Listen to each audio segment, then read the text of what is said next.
Okay बेटा ध्यान दीजिए, यूनिट 6 है क्लास 6 का इंट्रोडक्शन टू अलजेब्रा। इसमें हम लोग बात कर रहे थे प्रॉपर्टीज के बारे में ना, एडिशन और सब्ट्रैक्शन के प्रॉपर्टीज के बारे में हम लोगों ने बात कर लिया था। अब मल्टीप्लिकेशन के बारे में बात कर लेते हैं। जैसे अगर एक्स वाई दिया है मल्टीप्लाई में, यहाँ कौन सा साइन होगा एक्स और वाई के बीच में?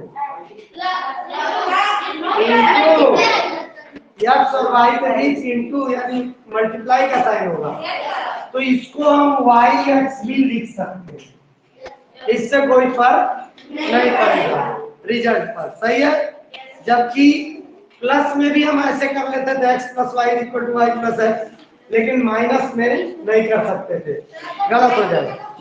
उसके बाद डिस्ट्रीब्यूटिव मेथड देखो, एक्स वाई प्लस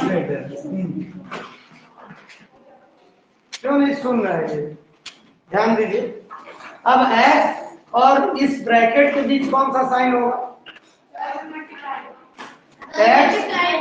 एक्स और इस ब्रैकेट के बीच मल्टीप्लाई ही होगा ना, क्योंकि प्लस तो होगा नहीं, प्लस तो ब्रैकेट के अंदर है। तो अब देखो ऐसा केस मिलने वाला है हम लोग को, अगर एक एक्स बाहर लिखा है और दो नंबर बीच में लिखे हैं प्लस साइन के साथ या माइनस साइन के साथ, तो इसका अधिकार ब्रैकेट के इन दोनों भाई लोगों पर होगा।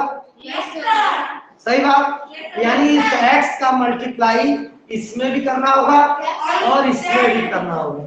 यानी अभी इस चीज को समझाने से पहले चलो इसी चीज का एक्स इंटू वाई करें, एक्स का वाई से मल्टीप्लाई किए और प्लस साइन तो अपनी जगह पे ही रहेगा, एक्स का मल्टीप्लाई जेड में भी कर दे एक्स जेड, हम जेड नहीं रखो, जो ब्रैकेट के बाहर है उसका अधिकार ब्रैकेट के दोनों भाइयों पर बराबर बराबर है, इनके साथ भी मल्टीप्लाई होगा प्लस इनके साथ भी मल्टीप्लाई होगा।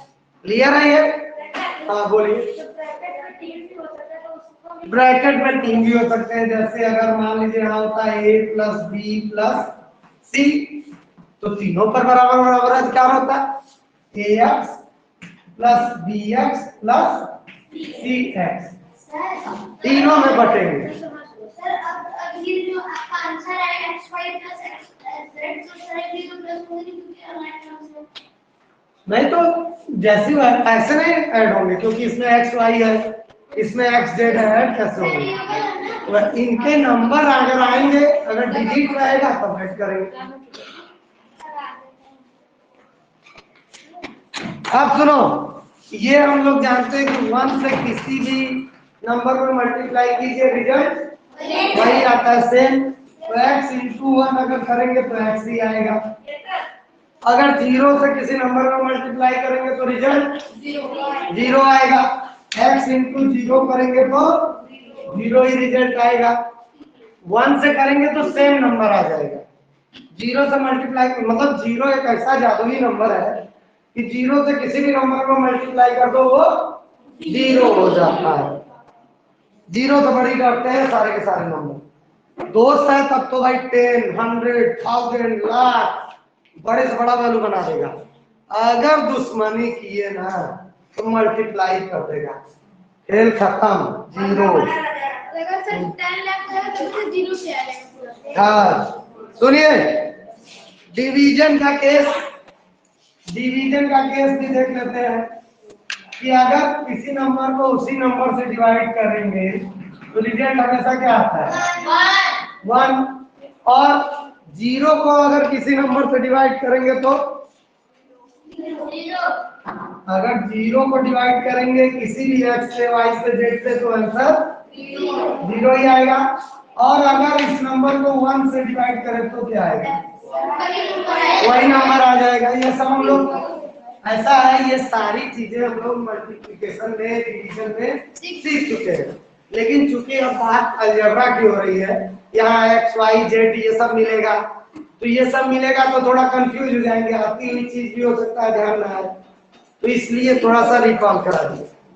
अब चलते हैं वर्कशीट 2 की ओर, इसको बुक में ही आप लोग करेंगे, मैं यहाँ नोट कर दे रहा हूँ ताकि इसमें रिकॉर्ड हो जाए, अगर कोई स्टूडेंट बाई चांस नहीं आ रहा है या छूट गया है तो वो कर ले। शांत रहिएगा, मैं पहले लिख ले रहा हूँ, फिर जिससे पूछा जाएगा केवल वो लोग आंसर देंगे।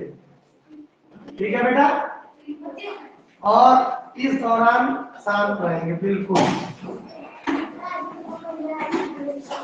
अच्छा, ये मैंने कहा शांत रहने के लिए और किसी ने बोलना स्टार्ट कर दिया। निश्चित शांत रहिए, बस पूरा लिख रहे रहेंगे तो जल्दी से हो जाएगा ना।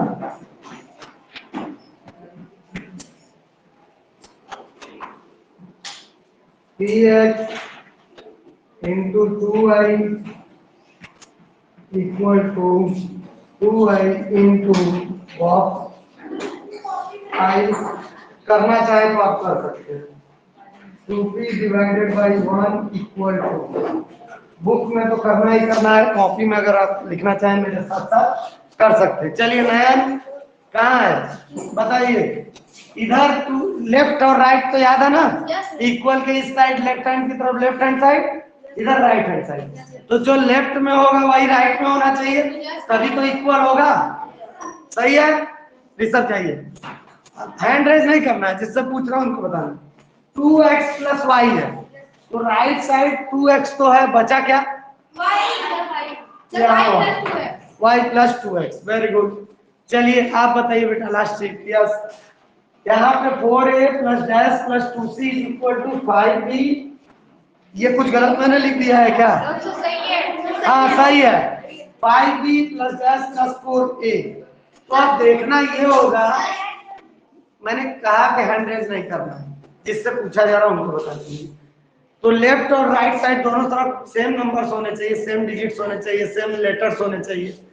तो अब देखिए लेफ्ट में ऐसा क्या है गायब है जो राइट में है? 5b इधर नहीं था, इधर था, हमने इधर लिख दिया।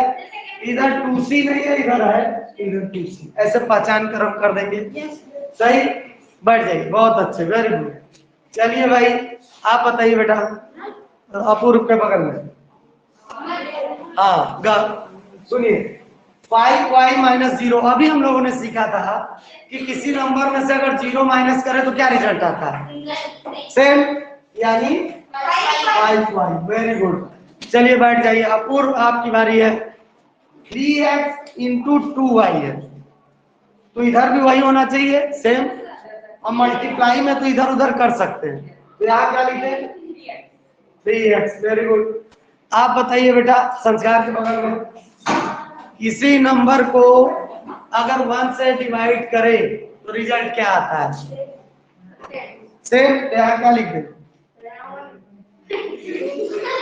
अरे इस नंबर को 1 से डिवाइड कर रहा है ना, तो सेम नंबर आना चाहिए, same alphabet, 2p। Very good. वही तो मैं डर गया भाई, क्या बता दिया तुमने। अच्छा, मेंटेन साइलेंस एवरीवन। अभी और है, देखते हैं। शांत रहिए आप। अगला क्वेश्चन, चलिए अच्छा मैं छोटा ही कर देता हूँ वीडियो। देखिए नेक्स्ट क्वेश्चन ये दिए हुए हैं, तो इस क्वेश्चन का आंसर चलिए श्रीशांत आप दीजिए। श्रीशांत बेटा, x से डिवाइड किया जा रहा है, किस नंबर को डिवाइड करेंगे तो आंसर 0 आएगा? 0 को ही हम लोगों ने यही तो अभी सीखा था कि किसी भी नंबर से 0 को डिवाइड करते हैं तो आंसर हमेशा 0 आता है। चलिए आप अपूर्व के पीछे आप बताइए, यहाँ पे 2b है, 2b में कितने से मल्टीप्लाई करें तो वही नंबर आ जाए? 1 से। 1 से जब हम किसी नंबर में अल्फाबेट में मल्टीप्लाई करेंगे तो वही रिजल्ट आएगा। बहुत अच्छे। चलिए सॉरी, -4x इंटू 3y, इधर दिया है 3y, क्या लिख दें आप?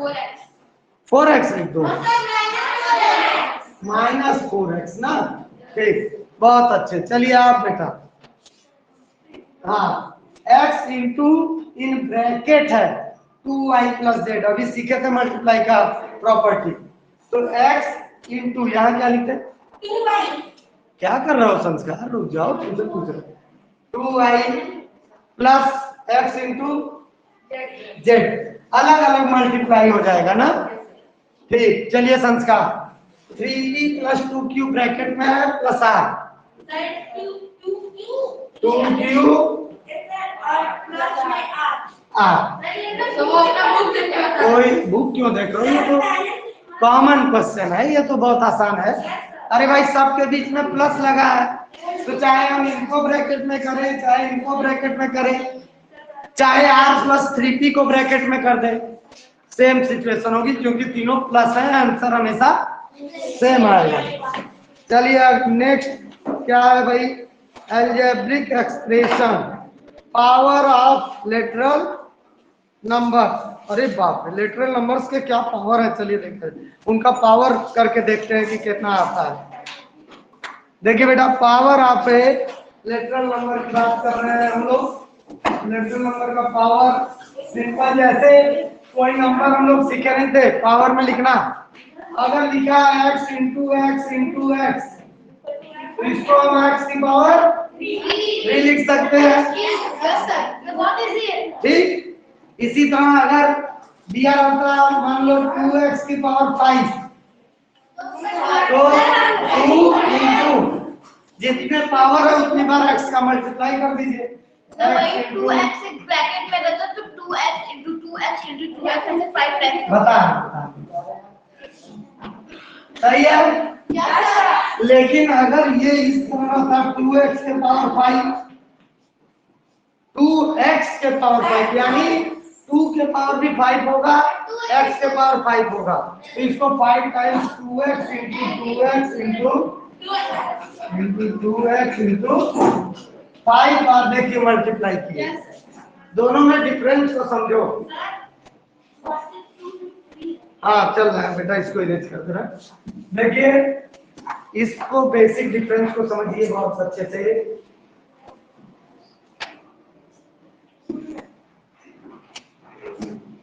तो समझ के बदल रहा है बेटा। देखिए 2x के पावर 5 था, यानी 2 के पावर 5 नहीं है, तो 2 एक ही बार लिखे, और x के पावर 5 था तो 5 टाइम्स x को मल्टीप्लाई कर दिए।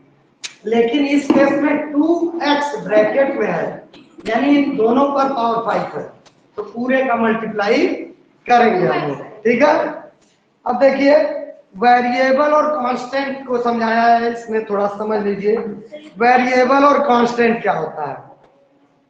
कोई भी ऐसी क्वांटिटी जो चेंज नहीं होती है, ठीक है। जैसे अगर वॉच की बात करें तो 1 घंटे में 60 मिनट होता है, 1 मिनट में 60 सेकेंड होता है, ठीक है। तो ये सब कांस्टेंट है, इसमें किसी प्रकार का कोई चेंज नहीं आता, जैसे चल रहा है चलता रहेगा, ठीक है। ईयर में डेज की बात कर ले, कांस्टेंट है, ठीक। अब नहीं इस तरह पढ़ते हैं तो पढ़ते रहेंगे, अंतर हो गया क्या कि जैसे अगर हो सकता कोई 1 घंटे पढ़ रहा हो, कोई 2 घंटे पढ़ रहा है, तो ये चेंज हो रहा है, ठीक है। हाँ रोज अगर आप 1 ही घंटे या 2 ही घंटे पढ़ते हैं कांस्टेंट, तब कांस्टेंट कि स्कूल से जाने के बाद भाई मैं शाम को 6 to 8 रोज पढ़ता हूँ इतने 2 घंटे, तो वो केस कांस्टेंट का केस हो गया। लेकिन कोई टाइम फिक्स अगर नहीं है, कभी 2 घंटे पढ़ रहा हो कभी 1 घंटे पढ़ रहा हो, तो वो वेरिएबल हो गया, बदल रहा है। ए quantity which change it's value is called variable. अगर कोई क्वांटिटी की वैल्यू बार बार चेंज हो रही है तो उसको हम क्या कहेंगे? वेरिएबल। और अगर नहीं चेंज हो रही है, हमेशा वही बनी हुई है, तो उसे कांस्टेंट कहते हैं। चलिए जैसे किसी भी जैसे बुक में दिया देखो, रेक्टेंगल का लेंथ ब्रीथ या फिर स्क्वायर की साइड्स, ये भाई जो आप जिसको कंसीडर करोगे उसकी लेंथ में लोगे। हम कह रहे हैं इस डेस्क की बात करोगे तो इसकी लेंथ ब्रीथ लोगे, आप बात करोगे वाल की तो उसकी लेंथ ब्रीथ लोगे, तो अलग अलग केस में इसकी वैल्यू अलग अलग आएगी। लेकिन अगर घड़ी की बात की है, मिनट और सेकंड की बात की है, तो कोई भी घड़ी ले लो, सब में 1 मिनट में 60 सेकंड ही होगा, सब में 1 आवर में 60 मिनट ही होगा, तो वो कांस्टेंट वैल्यू होगी। ओके क्या बेटा? करते हैं कोफिशिएंट की। देखिए बेटा हम लोग 5th क्लास में मल्टीपल एंड फैक्टर्स के बारे में स्टडी किया है। जैसा बुक में एग्जांपल दिया हुआ है कि 6 को हम लोग लिख सकते हैं 2 इंटू 3, ठीक है। 6 को उसके फैक्टर्स में हम ब्रेक कर सकते हैं ना, या कोई भी ले लें। 8 को लेंगे तो क्या हो जाएगा 2 इंटू 2 इंटू 2, और कुछ ले लें 12 ले लें तो 2 इंटू 2 इंटू 3, अभी ना 12 होगा।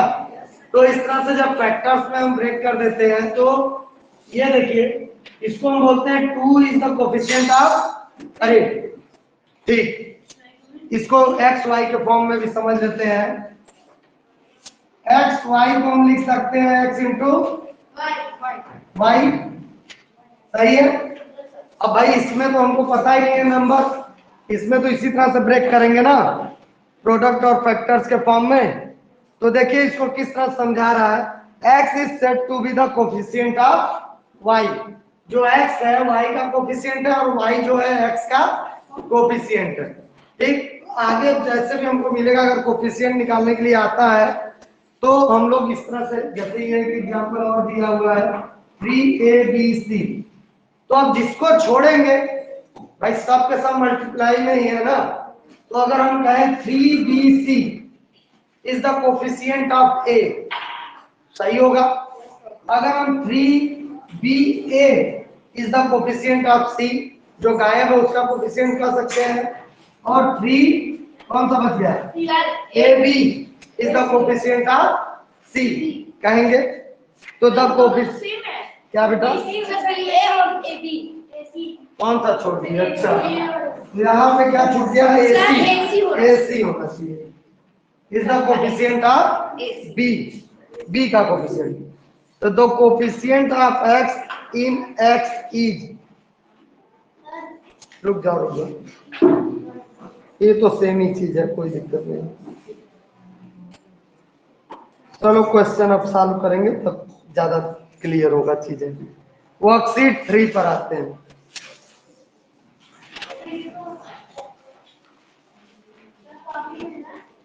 नहीं, बुक में आप कर सकते हैं, किसी की इच्छा हो तो भाई कर ले, मैं लिख रहा हूं और फिर एक्सप्लेन करता हूं।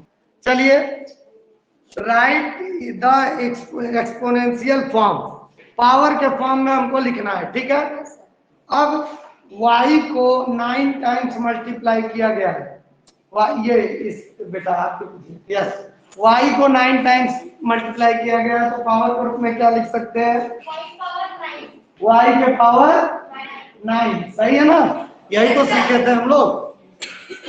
चलिए आप बताइए भाई, ऋषि d को 21 टाइम्स मल्टीप्लाई किया गया है,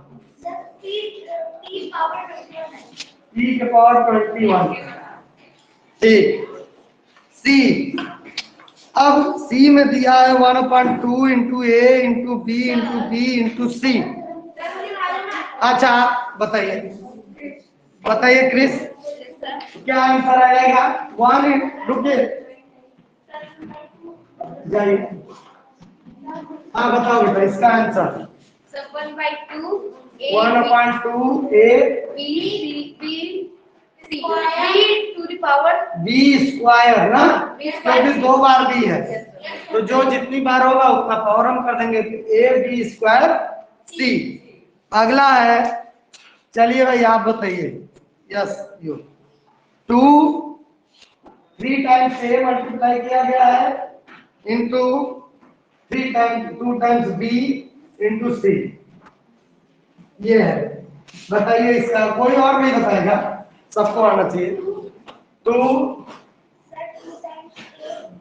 टाइम्स a क्यों, 2 पावर के फॉर्म में बोलोगे ना, a की पावर कितना, 2 क्यों, 1 2 3 है, a क्यूब b स्क्वायर ना, 2 बार भी, और c e, बैठ जाइए। आप बताइए बेटा, आप बता चुके समर, आप बताइए -6 लिखा हुआ है into x into y into y into z, summer,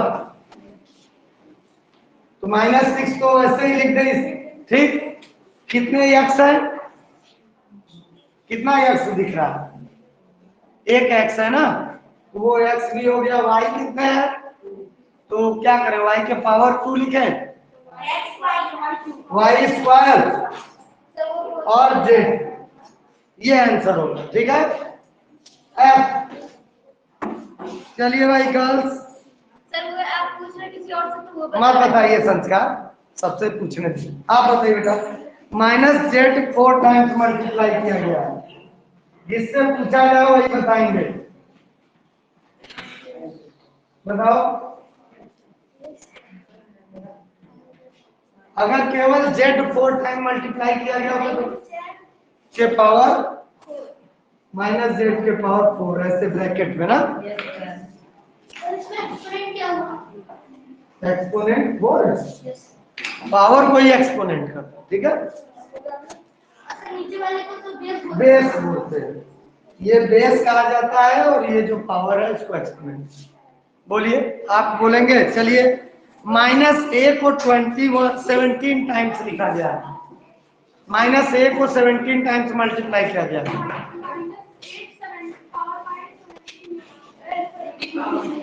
-a के पावर, 70। वेरी गुड, जाइए।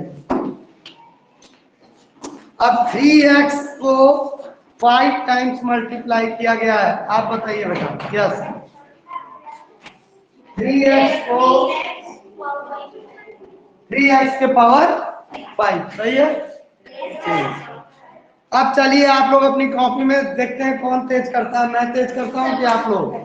क्वेश्चन नंबर 2 में पावर के फॉर्म में दिया है, और उसको लिखना है हम लोगों को जो है प्रोडक्ट के फॉर्म में। चलिए इसे इरेज कर दे रहा है,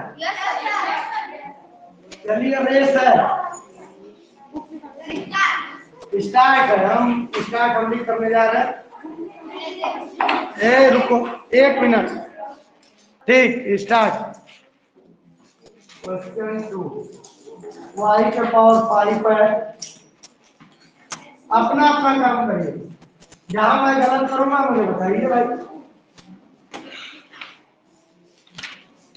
x की पावर 19,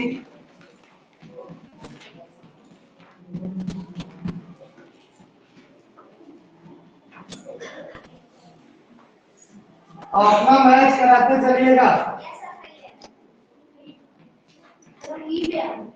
बताना नहीं है, आप लोग सभी लोग बताने लगेंगे तो शोर होगा ना।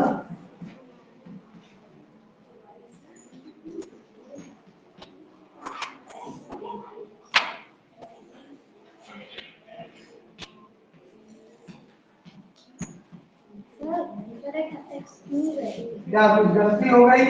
सर ये बी वाला जो है सर x 90 में सर आप इसको 90 टाइम करें सर इसमें आप सीधे लिख दिए ना, कितना दूर तक मल्टीप्लाई सर आप बात ही सर आप बताएं बार इसमें नहीं, यहाँ लिख दीजिएगा, उसका केस बताऊंगा। जिनका हो गया वो हमारा चेक करते रहेंगे, कहीं मैं गलती करूंगा तो बताएंगे।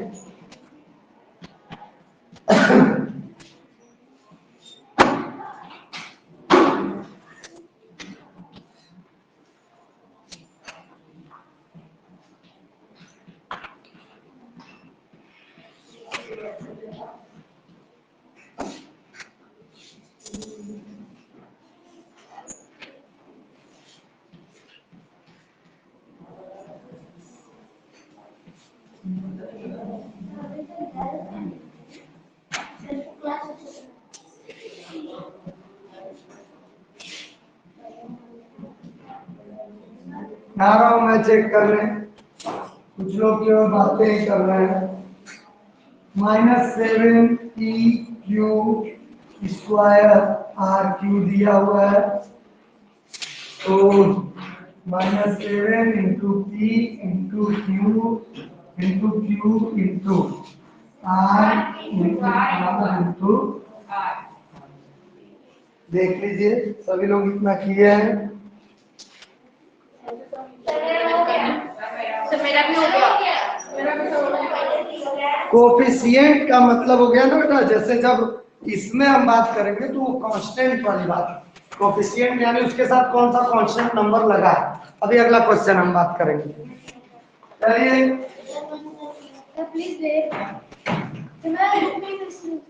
चलिए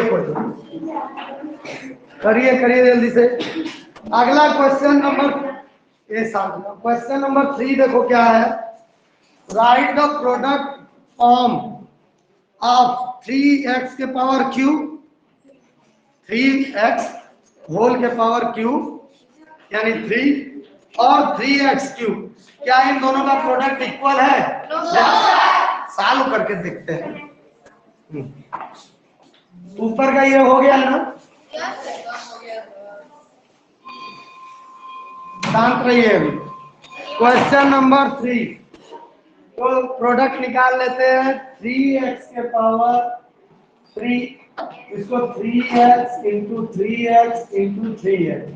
तो भाई 3 3 जा 9 3 जा 27 और 3 बार x है तो 3x का क्यूब, ये प्रोडक्ट आया।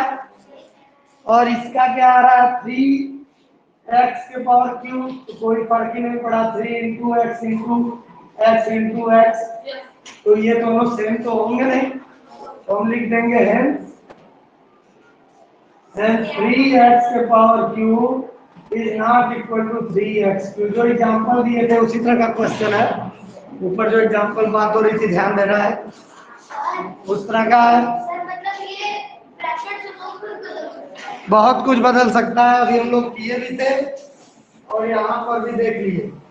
अब जरा एक क्वेश्चन कोफिशिएंट वाला देख लो ताकि उसका आगे आप लोग कर पाए होमवर्क में। क्वेश्चन 4 में है राइट द कोफिशिएंट ऑफ, बैठ जाइए, बैठ जाओ ना। Right the coefficient of x in 2x, तो 2x x, इसमें x का कोफिशिएंट क्या है? जो x के साथ मल्टीप्लाई है यानी 2, तो कोफिशिएंट ऑफ x क्या हो जाएगा? 2, यानी जो न्यूमेरिक वैल्यू है वही उसका कोफिशिएंट होगा।